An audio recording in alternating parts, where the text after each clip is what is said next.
Bom dia, meus amores! Essa nossa aula também é uma aula gravada, aula de geografia, mas a gente se encontra depois, certo? Bom, nosso assunto aqui em geografia, nós vamos falar um pouco sobre os rios. Nós estamos vendo ali a questão das propriedades da água, como nós encontramos a água em estados físicos diferentes na natureza e um desses estados é o estado líquido. Os rios, os lagos, o oceano, a gente encontra água no estado líquido. Por que a gente vai falar de rio agora em geografia? Porque a água que é tão importante para nós vem de onde? Vem dos rios, né? Então a gente diz que um rio ele nasce, ele é um curso natural de água e que ele vai percorrer todo um caminho até chegar no mar, em outro rio ou em um lago. E é do rio que vem a água que abastecem as cidades. Tá? Pode vir de um rio, pode vir de uma represa, ele passa por uma estação de tratamento, como eu já falei para vocês, e chega aqui nas nossas casas. Só que durante esse percurso, esse caminho que o rio faz na natureza, ele vai recebendo cada parte dele vai recebendo um nome diferente. E é isso que a gente vai conhecer agora. Quais são as partes do rio? E para que a gente usa o rio? Água é importante só para beber? Só para chegar até aqui a nossa casa e a gente fazer limpeza, tomar banho? Não, né? E quando a gente estuda em geografia, a gente conhece que, por exemplo, aqui no Brasil tem muitos rios. Por exemplo, você sabe me dizer o nome de um rio aqui em São Paulo? Nós temos o rio Tietê, com certeza você deve conhecer. Temos o rio Tamanduateí, temos o rio Pinheiros, certo? E além de outros rios. O rio Tietê, quando ele passa aqui em São Paulo, ele está poluído. Mas você sabia que lá na nascente dele, na cidade de Salesópolis, ele está limpinho. Quando chega aqui na cidade, é que ele é poluído. Então, vamos lá? Nós vamos conhecer agora quais são as partes do rio. Não se preocupe em pegar seu livro agora. Eu quero que você olhe as imagens e que você escute. Depois a gente pega o livro, tudo bem? Então, vamos lá, conhecer as partes de um rio. Essa imagem que eu deixei aqui para vocês, dá para você ver direitinho qual é um caminho que um rio faz. Então, primeiro você vai olhar lá na partezinha de cima, onde a gente tem a nascente. A nascente nada mais é onde o rio nasce.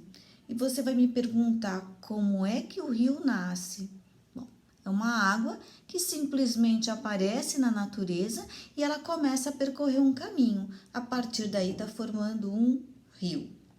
Quando esse rio vai percorrendo e ele encontra um desnível, ele está percorrendo aqui, opa, parece que é um degrauzinho, isso vai formar uma queda d'água. E aí o rio continua o seu caminho. Todo esse caminho que o rio corre, a gente vai chamar de leito. Nesse caminho, pode ser que o rio encontre com outros rios. O que é isso? A gente chama de afluente. Dá uma olhadinha na imagem que eu tenho o afluente da margem esquerda e o afluente da margem direita. O que é margem? Margem é toda essa parte de terra que nós temos nas laterais, do ladinho do rio. Então, essa parte de terra e o rio percorre pelo meio. Então, tem a margem direita e a margem esquerda.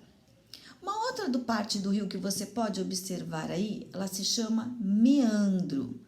Meandro nada mais é que durante esse caminho o rio pega e faz uma curvinha. Então, essa curva vai se chamar meandro. E aí o rio continua percorrendo o seu caminho até que ele chega, né? Lembra? No mar, ele chega em outro rio ou ele chega num lago. Esse lugar onde o rio ele vai desaguar, ele vai chegar, a gente chama de foz. Então, olha só quais são as partes do rio. Nascente, onde o rio nasce. Queda d'água, quando o rio encontra um desnível e forma uma queda.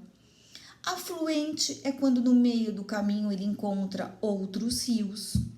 Nós temos as margens do rio, que é a parte de terra de cada um dos lados.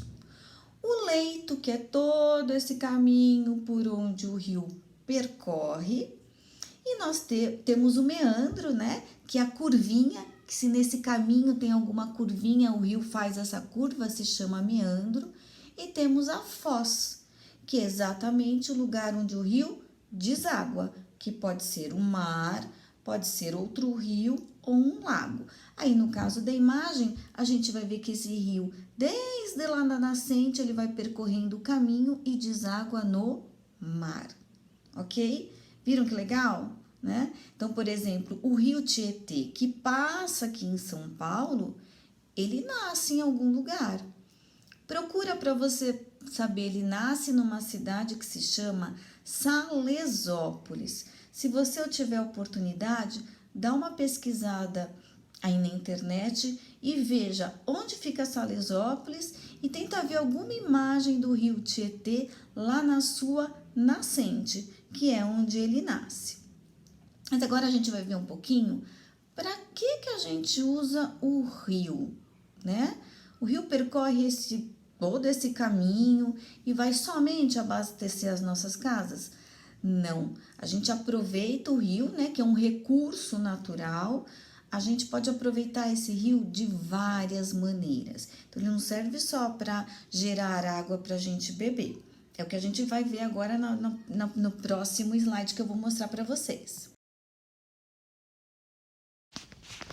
Um rio, ele pode ser utilizado para o lazer, e esse lazer envolve praticar alguns esportes, brincar, nadar, se divertir no rio.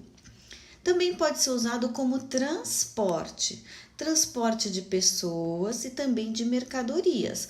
Não é o nosso caso, mas em pessoas que vivem em regiões onde há o rio, muitas vezes elas precisam se locomover de um lugar para o outro e o meio de transporte que elas utilizam é o barco. Então, o rio é usado como meio de transporte. Ele também é usado como pesca. E essa pesca, né, também cabe lá no lazer. Tem gente que pesca e devolve o peixe no rio somente para se divertir, porque gosta de praticar a pesca. Mas há muitas pessoas que sobrevivem da venda da pesca, né, dos peixes que elas conseguem coletar e vender.